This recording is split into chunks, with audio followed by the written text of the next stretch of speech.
Mr. Parente, give us a sense from your point of view. There's a lot of uncertainty about the new likely president, not certain, there still has to be a runoff, likely president.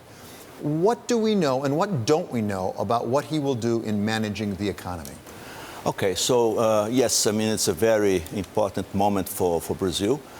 We have two opposite candidates in terms of their views. In relation to Mr. Bolsonaro, considering what he has recently said, and especially by his main economic advisor, what we expect is a kind of a liberal approach for the economy, a good business environment. So that's what I can see now. But the change was not in relation to the presidential position. It's also related to the Congress and a lot of changes in the Congress as well. So, as a CEO of a company and one that's run Petrobras, whose goal was to make it profitable and raise diesel prices, which then didn't work out. There was a trucker strike, and then Temer came in and raised and discounted the price. Do you feel like as a CEO you have autonomy to run a company now, or do you feel like it's more government interference? No, I think that in relation to the business as well, we are not going to see the same level of the intention to have more governmental interference in business. If Mr. Bolsonaro wins, if this is the other candidate, Mr. Fernando Haddad, then probably we are going to see a different situation. As a CEO in Brazil, what would you like the government to do and not do? I mean, there's not just the question of regulation, there's also the question of the fiscal state of the country. Yeah, I think that there is a lot that the government can do in relation to the business environment and to facilitate, to stimulate business in Brazil.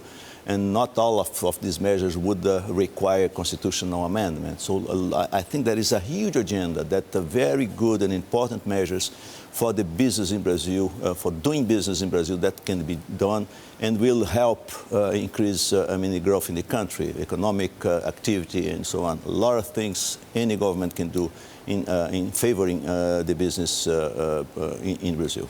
President Temer was a friend to the oil company in his short tenure. A lot of foreign oil companies came in. They wanted to buy some of the pre-salt assets. Some costs were reduced, auctioning off a lot of exploration sites. If you're a foreign company wanting to do business in Brazil, did your job just get harder or easier? I think that if, again, Mr. Bolsonaro wins, I think that will be easier. Because if you consider, again, the ideas that have been expressed by the main economic advisor, it's clearly that it's in favor of investments and the business without, a huge governmental interference. One of the big issues in this country and around the world is trade. The IMF just today came out with a new revision downward of global growth because of trade problems.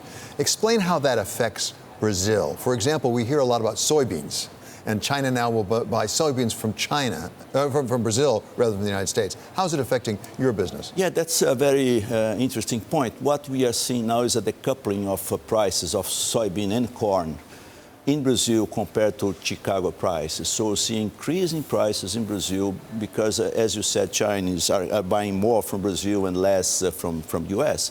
So this has a very important aspect for our business because we are a very important consumer of corn, for instance. Right, and part of that is when you look at BRF, because you're a huge poultry producer, obviously you need the feed. If your feed costs wind up rising, that's a negative for the business. Are there any opportunities that you foresee if we're dealing with, say, a bilateral trade world as the trade battles continue? No, I don't see opportunity. I see that we have to cope with this situation as a fact. And what we need to do is to try to outsource the need of feed we have from other sources, other regions, as we are doing, for instance, in relation to Paraguay. You not only have been a CEO, but you also worked in the government, and you understand the government of Brazil and the economy quite well.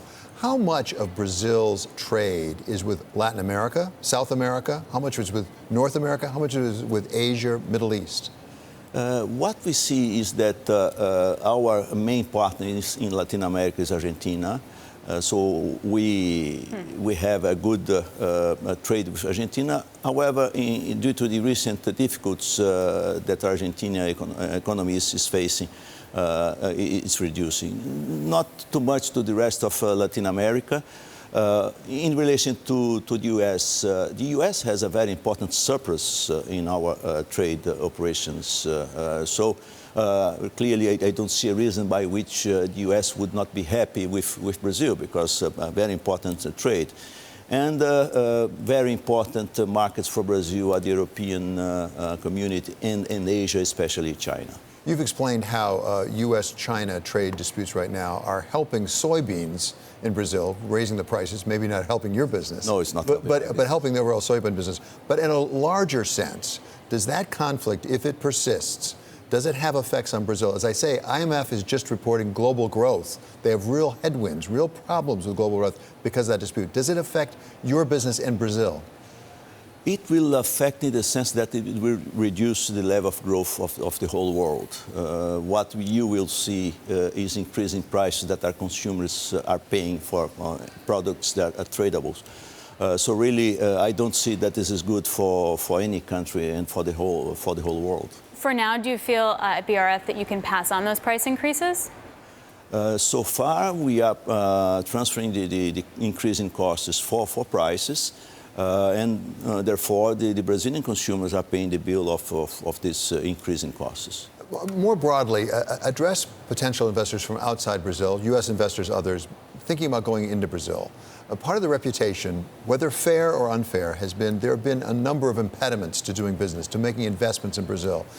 Regulation, a lot of bureaucracy, and for that matter, corruption. Certainly, we had the huge car wash scandal. Where is Brazil? Is there fundamental reform that has been done? Is there more that needs to be done? I think that we have to consider two aspects.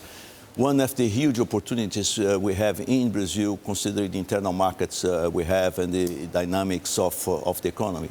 In the other side, I think that there are, a very important room for new measures in relation to doing business in Brazil, as I have already mentioned.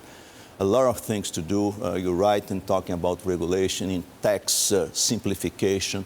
It's not easy, the life in Brazil, but at the same time, we have good opportunities, and this is why we continue to see very important foreign investments in Brazil. I'd like you to move from your agricultural hat to your oil hat, having been the CEO of Petrobras for a couple years. What do you see as the oil world in Brazil? Their decline rates are picking up. There are concerns about replacement ratio, how much oil you can produce, and then how much oil you have to find to replace that oil. Can you give us some insight onto that? Yeah, I think that Brazil is in a very good position in relation to the oil reserves. We're starting to see, the new pre-salt area producing in a very important amounts. Of course, we are already producing more than 1 million barrels a day.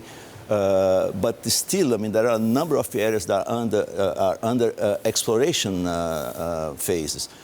So I don't see any concern for the nearby future that we will see reserves in Brazil reducing. Actually, we will see the production in Brazil going up in an important way. I was going to say, as your Petrobras CEO, do you like $85 oil? And then as the CEO of BRF, do you like $80 oil? Of course, as a CEO of Petrobras, it's very good for the company, higher oil prices, but for BRF, it's better lower price. So what do you think? We stay at 80, 85? What do you think we land at? I would not guess. Higher or lower? I think around this level. And what about for the Brazilian economy? Higher is better? For the oil price? Yes. No. For Petrobras, it's very good. Yes. Of course. Petrobras is very good. But for the Brazilian economy, for the economy of the whole world, it's not good a higher oil price. What's your biggest concern in 2019? Big concern in 2018 is to confirm that the new government in Brazil will work well and create the conditions for growth in the country.